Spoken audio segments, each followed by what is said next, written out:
बता रहा हूँ कि ये अड्डा सुबह से चल रहा है और इतने लोग खड़े कभी नहीं हुए अभी तक। कैसे हैं आप लोग? बहुत बढ़िया। इससे पहले जो आए होंगे लोग वो सबके होंगे, हम बस इन्हीं के हैं।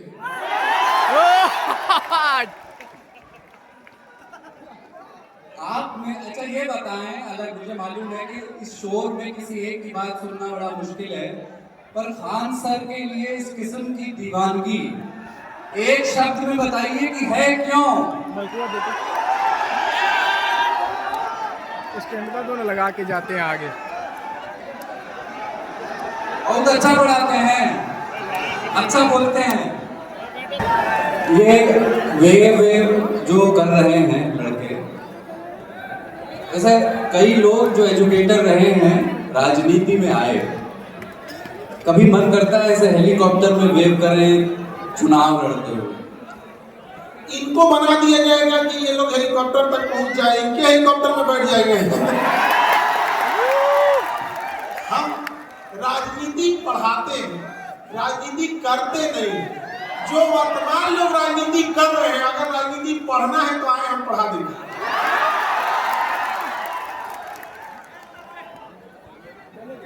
मुझे मेरे इतने वेरिड किस्म के सवाल हैं आपसे, कुछ शरारती सवाल भी हैं, इतनी आपकी गंभीर छवि है, थोड़ा उससे इधर उधर बात करना चाहता हूं। सुबह से लेकर के कितने रात 9 बजे तक क्लास करते हैं, मतलब ठीक है खाना वाना खाने के लिए आपकी ब्रेक लेता ही होगा, पर मैं चूंकि ब्रॉडकास्टिंग मीडियम में काम करता हूँ और मैं जानता हूँ कि इसका एक असर आवाज़ पे, गले पे होता है लगातार इतना बोलने से, फिर आप वीडियोस भी आपके होते हैं, तो ये गले का ख्याल कुछ खास रखते हैं कि अलग तरीके से?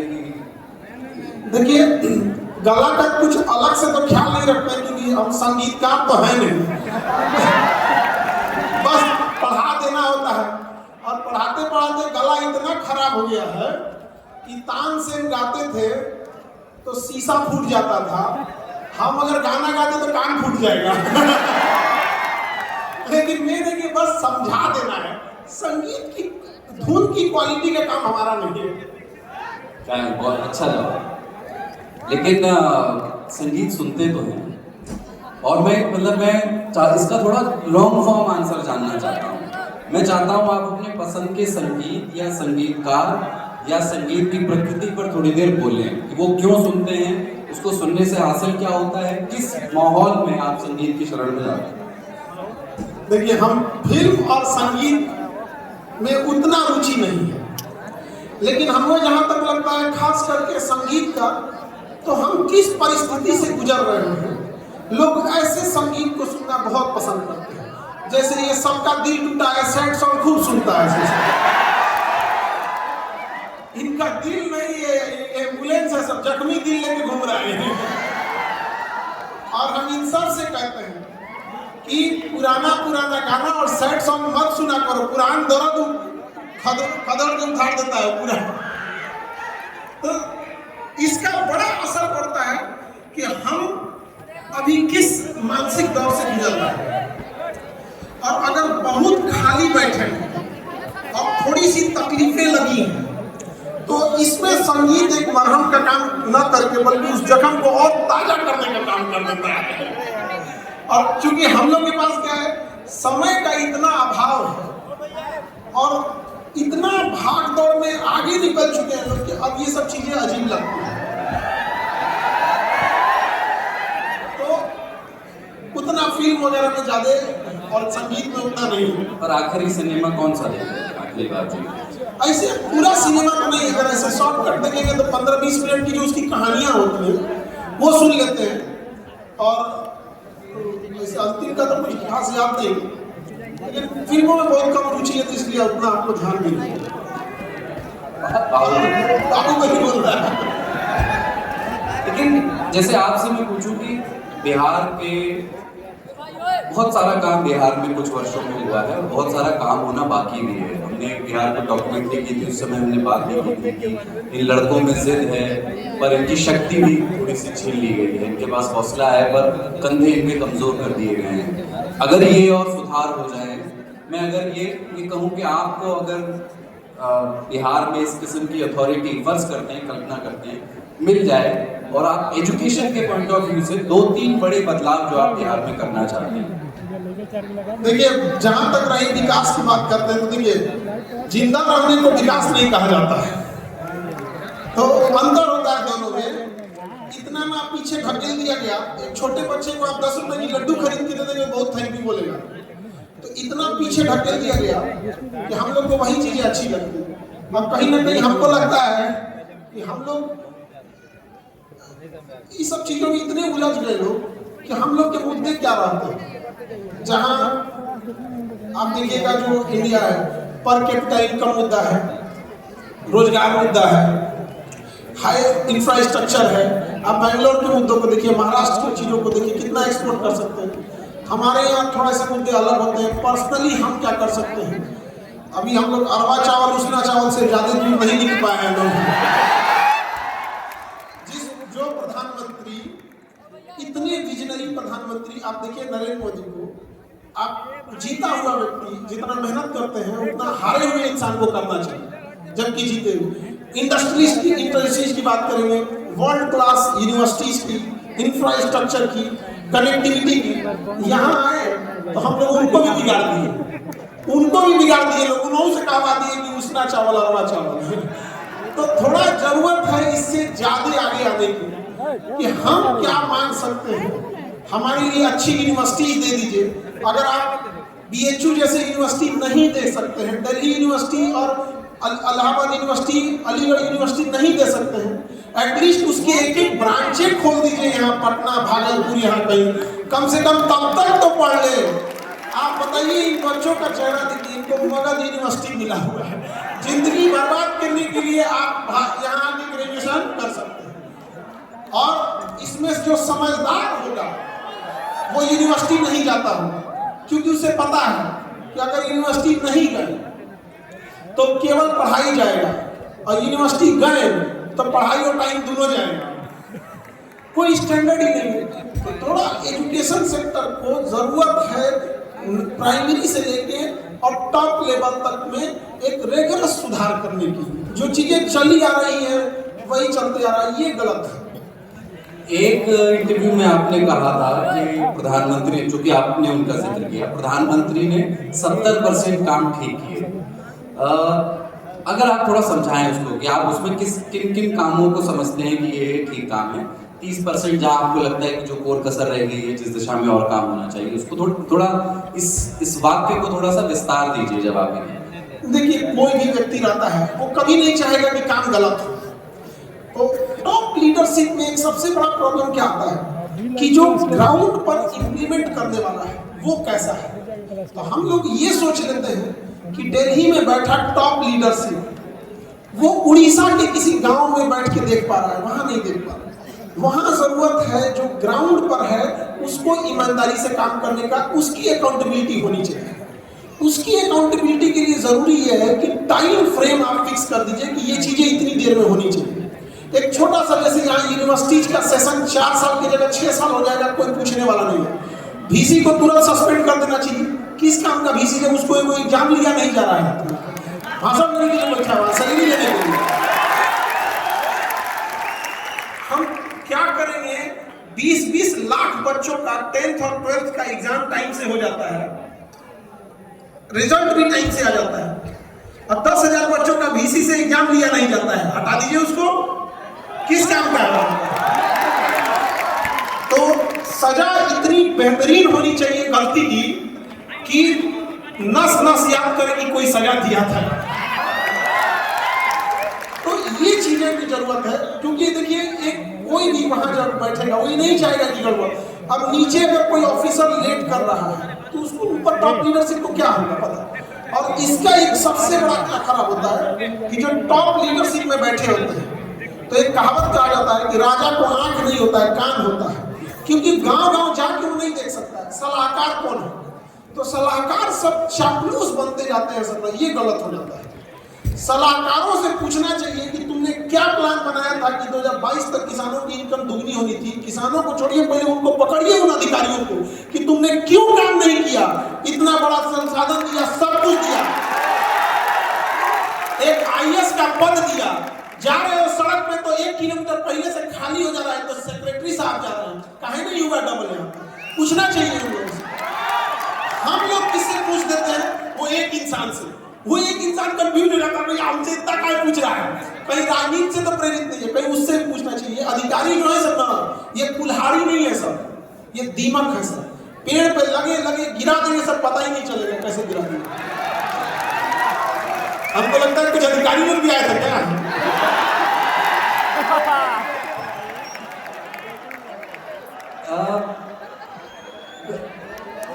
राजनीति में चूंकि आप एक तरह की राजनीतिक सीट बनी है सिस्टम के, तो मैं एक प्रश्न पूछने का और दुस्साहस करता हूँ। भारत की राजनीति को अगर आप ओवरऑल, मैं सिर्फ बिहार की बात नहीं कर रहा हूँ, भारत की राजनीति को देखें तो उसमें आप 2-3 तरह की मुख्य दीमकें किनको मानते हैं। जैसे बहुत लोगों का ये मानना है कि भ्रष्टाचार एक दीमक, कुछ लोगों का कहना है नहीं यार, दरअसल भ्रष्टाचार तो इंसानी गुण है, उसको आप खत्म नहीं कर सकते, वो नैतिक तौर से आपको आराम से खत्म हो जाएगा, बस अब पूछने की जरूरत है।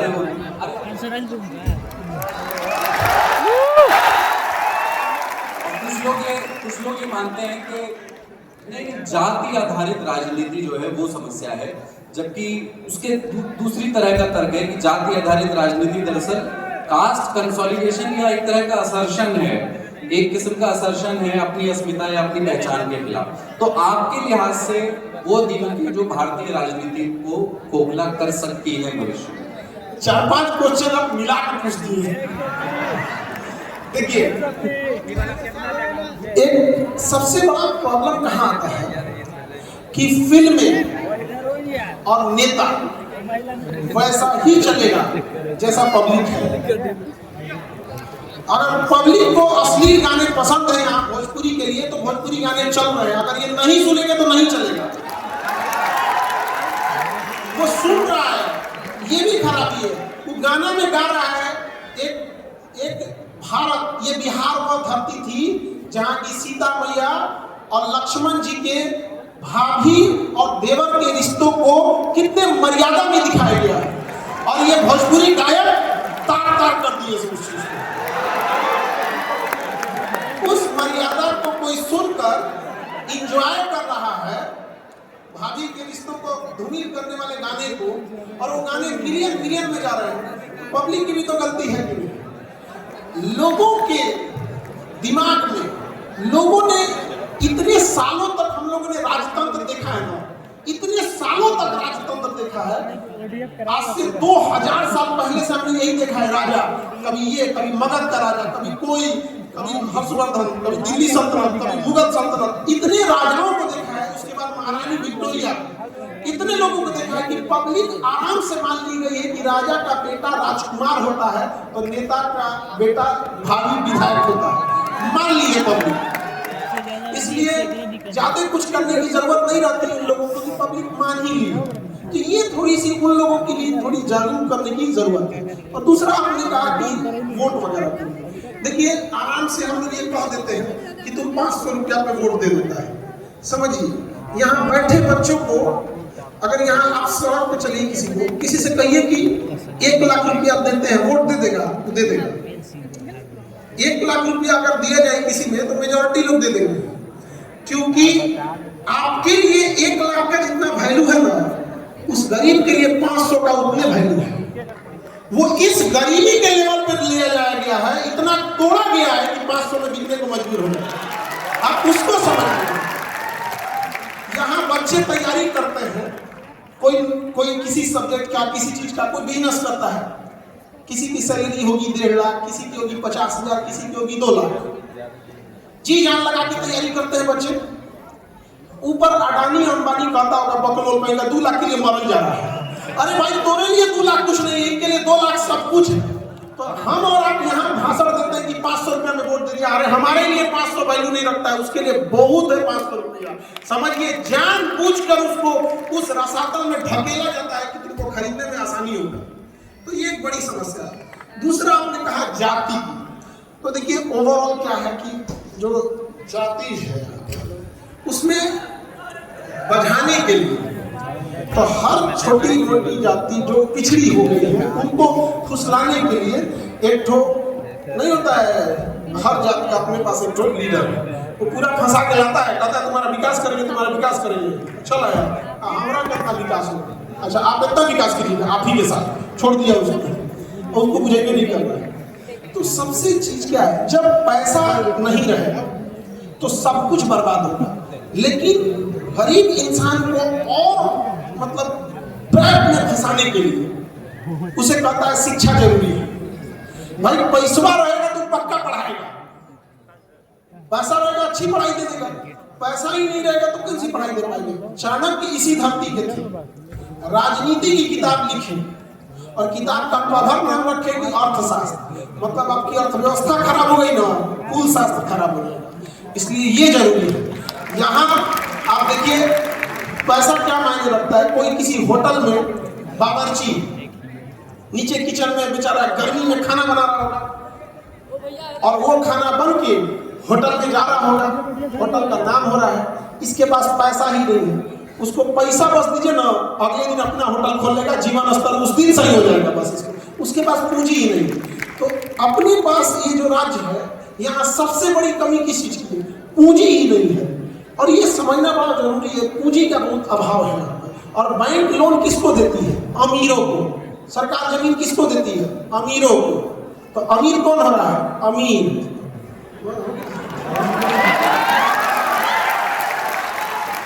चूंकि इसी से जुड़ा ये प्रश्न कि बिहार में भी चुनाव से पहले महिलाओं के खाते में 10-10 हजार रुपए महिलाओं के नहीं, जीविका दीदी जी सारी महिलाओं को नहीं दिया। जी जी। तो मेरा प्रश्न ये है, आप इसको समझिए, मीडिया ने इसको फैलाया कि सारी महिलाओं को, जीविका दीदी को था।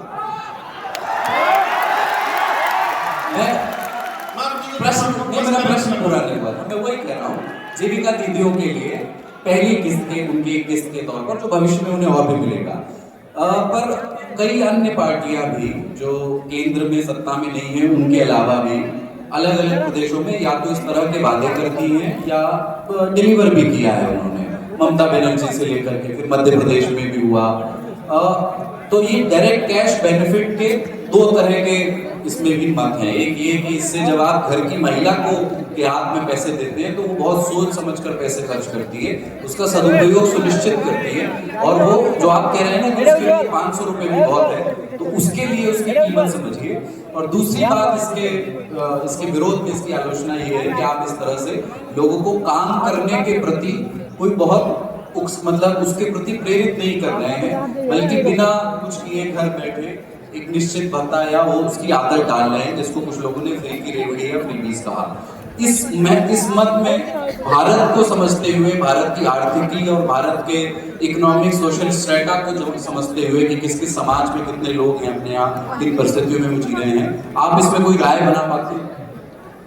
देखिए इंडिया बहुत डाइवर्स कंट्री है और जो पैसा इन लोग को मिल रहा है नहीं, अगर ये नहीं लेंगे तो वो लूट जाएगा, नहीं समझे। और पैसा किसी का घर का थोड़ी है, इन्हीं का ना पैसा है, पैसा किसका है, टैक्स का। और एक बार महिलाओं को जो पैसे मिले उसका सच में महिला दुरुपयोग नहीं करती। उससे क्या है, कोई सिलाई मशीन खरीद, कोई मुर्गी पालन कर सकती है, छोटे कुटीर उद्योग छोटा मोटा चल सकता है। बाकी पॉलिटिशियन का एक सीधी सी बात बताते हैं, क्या सही है और क्या गलत है उनको ही नहीं बुझाता है, वो जीतने के लिए कुछ कर देंगे। इसलिए ये सब का बहुत ज्यादा इंटेलेक्चुअलिटी का चलता नहीं है। लोकतंत्र में जब जनसंख्या बहुत ज्यादा हो जाती है तो लोकतंत्र उसूलों से नहीं भीड़ के से चलने लगता है। भीड़ को क्या चाहिए, तो लोकतंत्र धीरे धीरे भीड़ तंत्र होने लगता है। भीड़ को क्या चाहिए, बस वही सुनो, और हमारी आपकी बातें दब के रह जाएंगी, क्योंकि हम इंटेलेक्चुअलिटी दूरदर्शिता ये 20% लोगों के पास है। बाकी लोग इतने शोषित हो चुके हैं कि रोजी रोटी में परेशान है। एक मिडिल क्लास की पूरी जिंदगी बच्चे को पढ़ाने में, बूढ़े माँ बाप की इलाज में, बेटी के विवाह में और घर बनाने में खत्म हो जाता है। पूरी जिंदगी मिडिल क्लास इसी में काट देता है, उसको क्या ही समझ में आएगा। नेताओं की अपनी खटिया आप खड़ी करते हैं, कोई नेता मित्र है आपका? हाँ, हमारे सारे नेता लोग मित्र हैं, हमारा सबसे जमता है, क्योंकि हम किसी से कुछ मांगे नहीं आज तक। ये नहीं कहें कि हमारा एक बालू का ठेका दे दीजिए, ये सब नहीं चाहिए हमको। बस हाँ हालो तो हालो बस। नाम बताएंगे कि किसी भी पार्टी में हो जिनसे अच्छी मित्रता है? सबसे अच्छी मित्रता है, आप चाहे जिसको कहिए। एजुकेशन में देखिए मित्रता का मतलब ये नहीं है कि आप गलत करेंगे तो आप टोकेंगे। हाँ, तो जब तक सही है तब तक आप अपनी जगह पे, हमारा काम अपनी जगह पे। इंटरनेट के जरिए एजुकेशन जब होने लगी, एजुकेशन इंटरनेट रेवोल्यूशन के साथ जब साथ साथ चला तो उसने थोड़ा सा ना डेमोक्रेटाइज कर दिया, और आपके जैसे बहुत सारे शिक्षक रातों रात सफल हुए, लोकप्रिय हुए। देखिए आपको पता चला रातों रात, ये आपकी गलती है। 2018 में पूरे 2018 में सबसे बड़ी कोचिंग मेरी थी, बम चला था 2019 में, इतना बड़ा था यहाँ पे। आपको बाद में पता चला, इसका मतलब ये नहीं हुआ। वास्तव में 1498 में पता चला तो इसका मतलब ये नहीं कि भारत 1498 में जन्म लिया। ये नहीं कह रहा हूँ कि आपकी लोकप्रियता इंटरनेट के पहले नहीं थी, पर आप ये तो स्वीकार है ना कि हमें इंटरनेट आज भी फेसबुक नहीं आता है चलाने, मेरी मजबूरी बन गई थी, हम आके वहां पढ़ाएं। इंटरनेट ने आपकी लोकप्रियता में इजाफा किया है। हाँ ये बात सही है, लेकिन आप कहते हैं कि रातों रात हो गया, ऐसा नहीं। दुनिया ने मेरी कामयाबी देखी, पांव के छाले किसी ने नहीं देखे। मैं छालों की ही बात करना चाह रहा हूँ। मैं ये कहना चाह रहा हूँ कि एक ना, मैं जब आपको कुछ भी पढ़ाते हुए देखता हूँ तो लल्लक टॉप का जो देसी कलेवर है ना, कि हम भाषा को उसकी शुद्धता के साथ नहीं पढ़ते कि अगर नहीं शुद्ध है तो जैसा आता है वैसा बोलेंगे, या हम अपने लहजे में मैं जो शोज करता हूँ उनमें अवधि बोलने में बड़ा कंफर्टेबल महसूस करता हूँ, जो मेरी भाषा है। और जब मैं आपको देखता हूँ तो आप इंटरनेशनल रिलेशंस की पढ़ाई कर रहे हैं तो उसमें आप कह देते हैं कि अमेरिका मिसाइल दागा हुए नहीं किया तो क्या हुआ। मुझे अच्छा लगता है क्योंकि आप अभी जैसे बात कर रहे थे देशज भाषा में इंटरनेट के आने से पहले में ये ट्रांसफॉर्मेशन एजुकेशन में नहीं था। पहले शिक्षक से एक खास किस्म के ग्रामर की भाषा अपेक्षित थी कि शिक्षक को ऐसा इस तरीके से ही बोलेगा, शिक्षक का ये रूप होना चाहिए। मैं ये नहीं कह रहा हूँ कि ये बड़ी खराब था, इसीलिए मैं कह रहा हूँ शिक्षक को ऐसे होना चाहिए, ऐसे होना चाहिए। अरे शिक्षक का मेन काम पढ़ाओ, माथा में सीधे घुस जाए बस। तो ये जो देशज भाषा का प्रयोग है, ये जब आपने एकदम जब पढ़ाना शुरू किया था उसके साथ ही ये आपके भीतर था, फिर या फिर आपने ये पाया कि लोग बच्चे ज्यादा रिलेट कर पा रहे हैं जब मैं से पढ़ा रहा हूँ, और फिर इसको अपने स्टाइल के तौर पर डेवलप किया? हम लोग जब पढ़ते थे